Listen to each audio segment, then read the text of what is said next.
اعوذ باللہ من الشیطان الرجیم، بسم اللہ الرحمن الرحیم، اللہم صلی علی محمد وآل محمد۔ مومنین کرام، قرآن مجید نور ہے اور تمام انسانوں کے لیے یہ ہدایت کی کتاب ہے، اور انسان اس عظیم کتاب کے ذریعے ہدایت حاصل کر سکتا ہے۔ اسی عظیم کتاب میں ارشاد رب العزت ہے، ان تعدوا نعمت اللہ لا تحصوها، کہ اگر تم اللہ کی نعمتوں کو شمار کرنا چاہو، اگر تم اللہ کی نعمتوں کو گننا چاہو تو لا تحصوها، تو ہرگز تم اللہ کی نعمتوں کو شمار نہیں کر سکو گے۔ اللہ رب العزت نے انسان کو اتنی نعمتیں عطا کی ہیں کہ انسان کوشش کرے کہ ان نعمتوں کو شمار کرے، اگر کوشش کرے کہ ان نعمتوں کو گنے، کوشش کرنے کے باوجود وہ اپنی کوشش میں کامیاب نہیں ہوگا اور اللہ کی نعمتیں شمار نہیں کر سکے گا۔ اللہ رب العزت نے انسان کے وجود میں اتنی نعمتیں رکھی ہیں کہ انسان اگر اپنے وجود کے اندر دیکھے تب بھی اسے نعمتیں ہی نعمتیں نظر آئیں گی۔ آنکھ جیسی نعمت، کان جیسی نعمت، زبان جیسی نعمت، ہاتھ جیسی نعمت، پاؤں جیسی نعمت، دماغ جیسی نعمت، اور اگر باہر دیکھیں تو ماں باپ جیسی نعمت، دن رات جیسی نعمت، دنیا میں موجود پھل فروٹ، دنیا میں موجود رنگا رنگی پرندے، چرندے، درندے، یہ سب اللہ تبارک و تعالیٰ کی نعمتیں ہیں۔ اگر انسان شمار کرنا چاہے تب بھی اللہ کی نعمتوں کو شمار نہیں کر سکے گا۔ بے شمار نعمتیں اللہ رب العزت نے انسان کو عطا فرمائی ہیں۔ زندگی بھی ایک بہت بڑی نعمت ہے جو کریم پروردگار نے انسان کو عطا کی، اور موت بھی ایک نعمت ہے جو اللہ رب العزت نے انسان کو عطا کی ہے۔ سورہ نحل میں ارشاد رب العزت ہوا، ان تعدوا نعمت اللہ لا تحصوها، کہ اگر تم اللہ کی نعمتوں کو گننا چاہو، شمار کرنا چاہو، تب بھی تم اللہ کی نعمتوں کو شمار نہیں کر سکو گے۔ اللہ کی ایک بہت بڑی نعمت انسان کا حافظہ ہے کہ اللہ رب العزت نے انسان کو حافظہ عطا کیا، میموری عطا کی، کہ جس حافظے کے ذریعے سے انسان دنیا کے تمام کام کاج انجام دیتا ہے۔ انسان اسی حافظے کے ذریعے سے، اسی حافظے کی مدد سے علم حاصل کرتا ہے، اسی حافظے کی مدد سے انسان ہنر سیکھتا ہے۔ اگر حافظہ انسان کے پاس نہ ہو تو انسان کی زندگی فضول ہو جائے گی، بیکار ہو جائے گی۔ حافظے جیسی نعمت اللہ رب العزت نے انسان کو عطا کی۔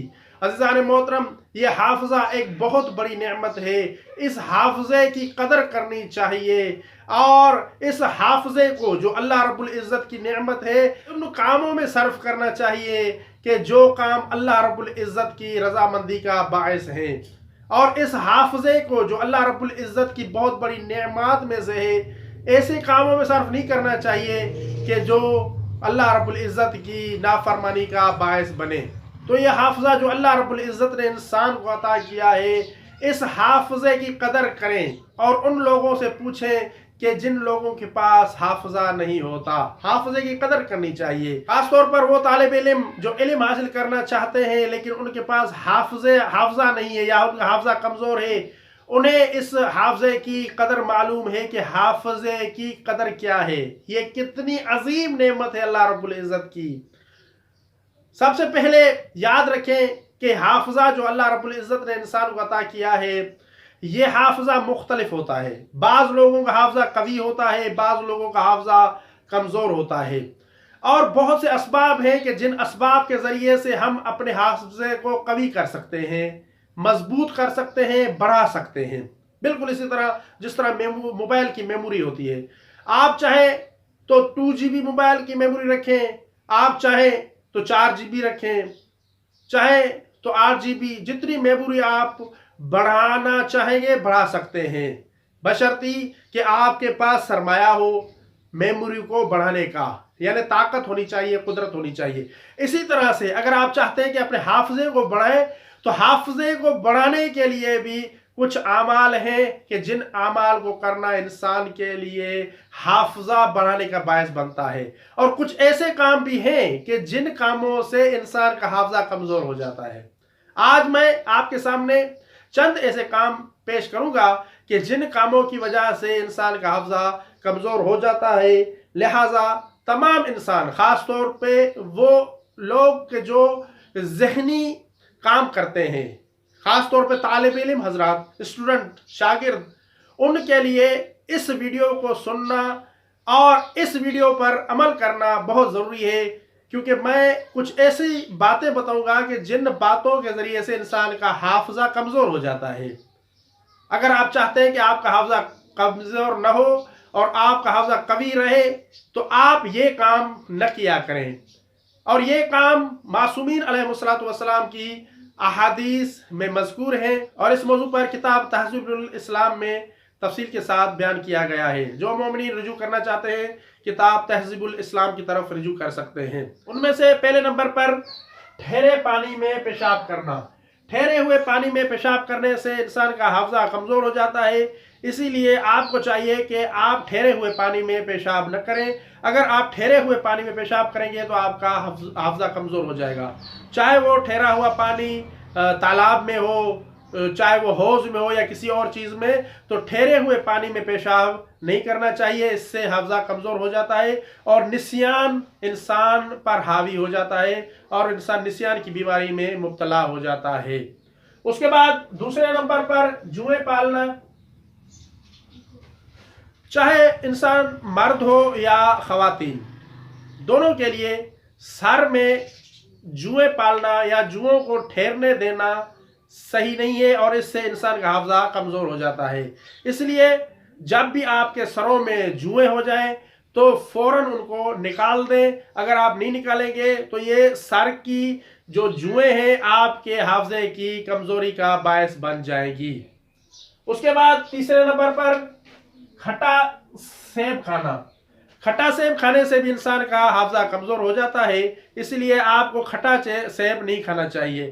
کھٹا سیب یا کھٹی چیز زیادہ استعمال کرنے سے بھی انسان کا حافظہ کمزور ہو جاتا ہے، لہٰذا کھٹی چیز کے استعمال سے بھی پرہیز کرنا چاہیے۔ اس کے بعد چوتھے نمبر پر دھنیا کھانا۔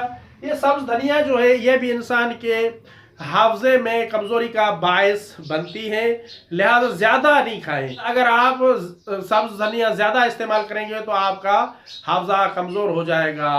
اگر آپ چاہتے ہیں کہ آپ کا حافظہ کمزور نہ ہو اور قوی رہے تو آپ کو سبز دھنیا کھانے سے پرہیز کرنا ہوگا۔ اس کے بعد پانچویں نمبر پر قبروں کے کتبے پڑھنا۔ ہم جب قبرستان میں جاتے ہیں تو قبرستان میں ہمیں بہت سی قبریں نظر آتی ہیں، اور ان قبروں پر مرحومین کے ناموں پر مشتمل پٹی لگی ہوئی ہوتی ہے کہ جسے قبروں کے کتبے کہا جاتا ہے۔ ہم جب بھی قبرستان میں جائیں تو وہ کتبے جو قبروں پر لگے ہوئے ہیں، نصب ہیں، ان کا مطالعہ نہ کریں، انہیں نہیں پڑھنا چاہیے۔ اگر آپ انہیں پڑھیں گے تو آپ کا حافظہ کمزور ہو جائے گا۔ یہ اور بات ہے کہ اگر قرآن مجید کی کوئی آیت لکھی ہوئی ہے، قرآن مجید کی آپ آیت پڑھ سکتے ہیں۔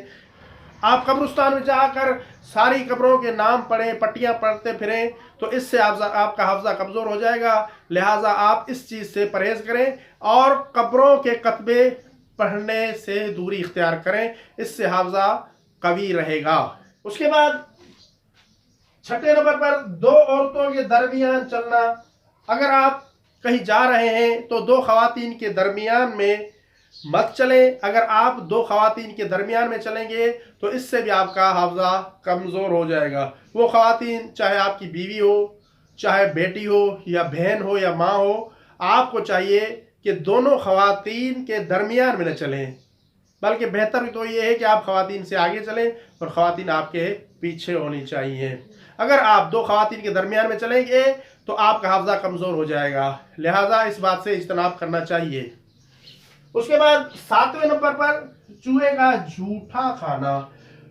عموماً گھروں میں چوہے ہوتے ہیں اور بعض اوقات ہم رات کو مثلاً سالن رکھ دیتے ہیں تو چوہے آ کر کھا جاتے ہیں، اور پھر جب بچ جاتا ہے، جو سالن بچ جاتا ہے، اگر آپ چوہوں کا جھوٹا جو کہ وہ سالن ہے، اگر آپ کھائیں گے تو آپ کا حافظہ کمزور ہو جائے گا، اس لیے اس بات سے بھی اجتناب کرنا چاہیے، اور چوہوں کا جھوٹا نہیں کرنا چاہیے۔